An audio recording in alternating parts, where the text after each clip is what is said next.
Mice at Center Ice, Chapter 2. Trapped.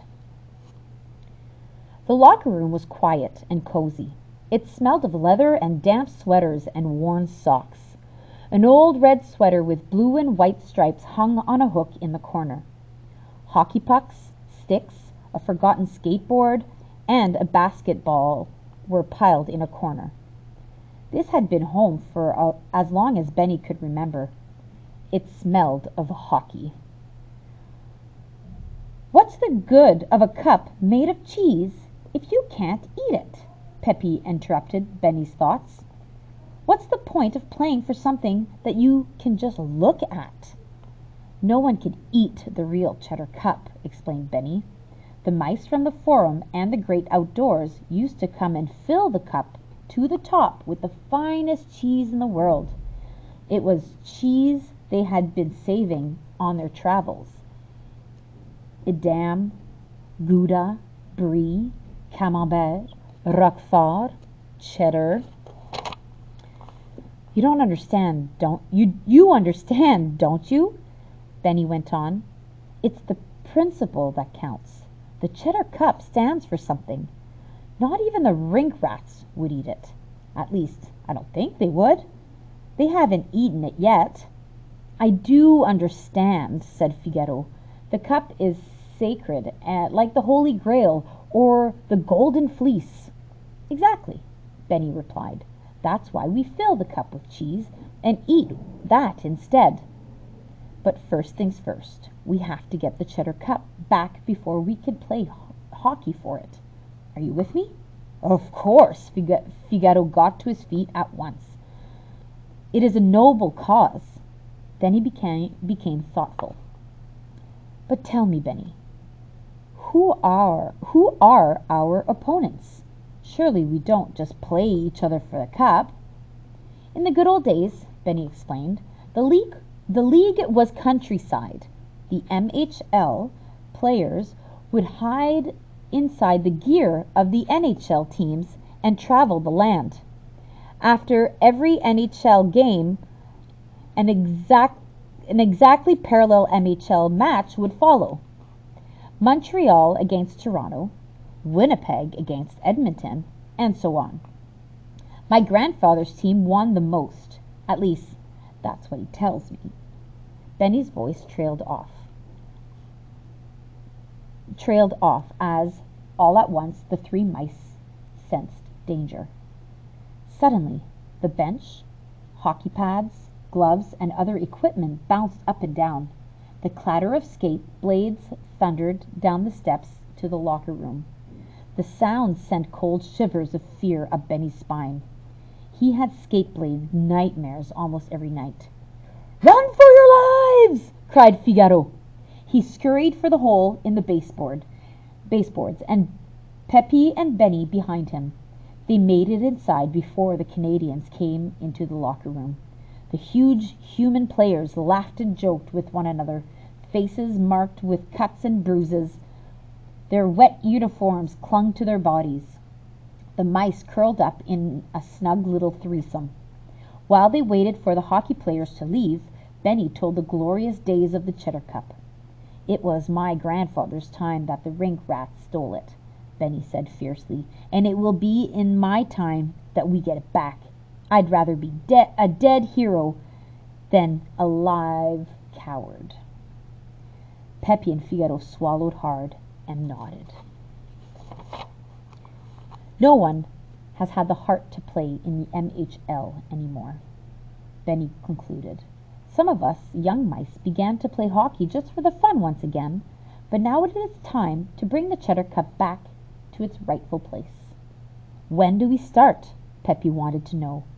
"Let's not rush into anything," Figaro tweaked his whiskers nervously. "We should think things through." "Maybe we should investigate," Peppy suggested. "Good idea," Benny said. "Let's go." Noiselessly, they crept along the tunnel behind the baseboards of the visiting team's dressing room. Luckily, the rink rats didn't notice anything. The rats were sitting around the locker room as if they owned the place, finishing a submarine sandwich. Big Boris Ringsky, the biggest rat of 'em all, sat in the middle of the ring. He was telling the others about the cheddar cup. He puffed on a ragged cigar butt. "Oh, yeah," he said with a knowing grin, "and that was some night. My grandfather told me about it. It's just as if it had been myself, big Boris Ringsky III, who scored the winning goal against the mice. My grandfather told us that story every morning before we went to bed. The mice had tied the game at 1-1. There were fewer than 60 seconds to play before going into overtime. Then my grandfather stole the puck right out from under the twitching little noses of the bullet himself and scored the winning goal." Big Boris settled back on an old duffel bag and crossed his scrawny legs. He took a long drag on the cigar butt. Benny's ears burned and his nose twitched with anger. "He's telling it all wrong," he whispered to Peppy and Figaro. "We won the cup fair and square. The rink rats stole it. They didn't win it." Just then Big Boris looked slowly around the room. He sniffed at the air. "I smell something funny." His nose tweaked in all directions. He stopped when he was facing the three friends' hideout. They huddled in their spot, hidden by an old megaphone. "I smell mouse," said a tough-looking rat with a scarred face. The rats were all shifting about, restlessly, looking around with suspicion. For a moment the mice froze. Then Benny made a dash for a tiny hole he saw at the far end of the room, followed by Figaro and Peppy. "There they go!" cried Big Boris. "After them!" Old Scarface obeyed. He raced after Benny and the others, but stopped short outside the hole. It was too small for a rat. "Ah, let them go," said Big Boris. He jammed the cigar butt back into his mouth. "They're only mice." "We gave them a scare, boss," said old Scarface. He laughed hoarsely. "They won't be back." Big Boris settled back on his duffel bag. He grunted. "At least they didn't find out where the cheddar cup is hidden," he said. Benny's ears perked up as he strained to listen. The cheddar cup. The rats still had it. His heart pounded with excitement. "Where is it?" asked old Scarface. "And why haven't we eaten it?" "We're saving it for hard times," said Big Boris. He stuttered and sounded embarrassed. "There's talk of boarding up the Forum and building a new arena somewhere else. Where would we get our food without hockey players and fans? We'd starve to death. Or have to live in the sewers." Big Boris's voice dropped to a whisper. The other rats gathered close and listened. "The cheddar cup is sealed in special wax," he said. "It will never go bad. We keep it in a secret room in here." He jerked his head towards the mouse hole. No human being had used that room in years. The old closet has been boarded up for good. The mice didn't wait to hear another word. They were so close to the cheddar cup they could almost smell it. Benny led the way through another tunnel behind the locker room. Big Boris had said the cup was in a small room, an old closet. The voices of the rink rats rumbled as they laughed and talked out loud, talked and told tales about their wonderful deeds of the past. Benny, Figaro, and Peppy scampered along the cold stones.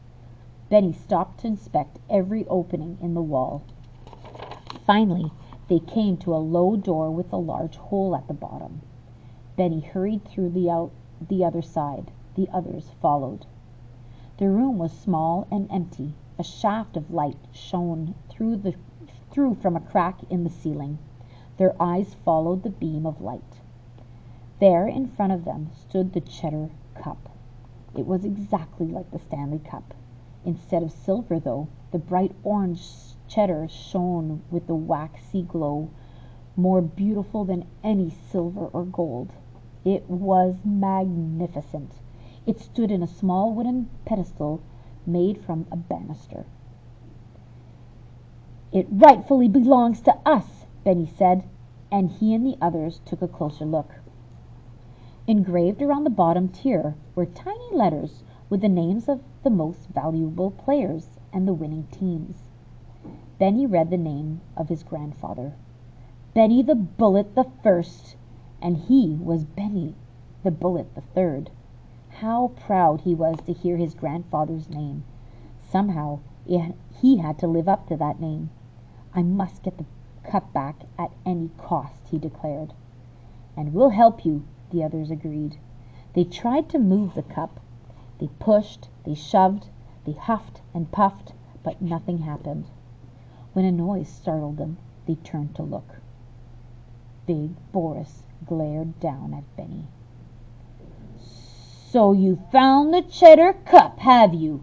He couldn't see the other two mice hidden by the cup. He grabbed Benny by the scruff of the neck and shook him. "Well, it won't do you any good, you little runt. It's ours now, and we're going to keep it. We won it in a hockey game." "No, you didn't," Benny blurted out. "You stole it." "Guards!" shouted Big Boris. Two small rats with shifty eyes scurried into the room through a large hole at the rear. "Yes, boss," they saluted. "From now on," ordered Big Boris, "I want 24-hour guard duty on the cheddar cup. Otherwise this little squirt will bring his friends here and eat it right through the center." Benny was shocked. "Eat the cheddar cup? Let go of me," he demanded. "We challenge the rink rats to play hockey for the cup. We want to win it back, not steal it." "You play the rink rats?" Big Boris sneered. "You always were too big for your hockey britches. Well, if you want the cup, come and get it, any time." Then Boris laughed. His laugh sent cold chills down Benny's spine. With that, he let go of Benny, snapped his fingers at the guards, and swaggered out of the room.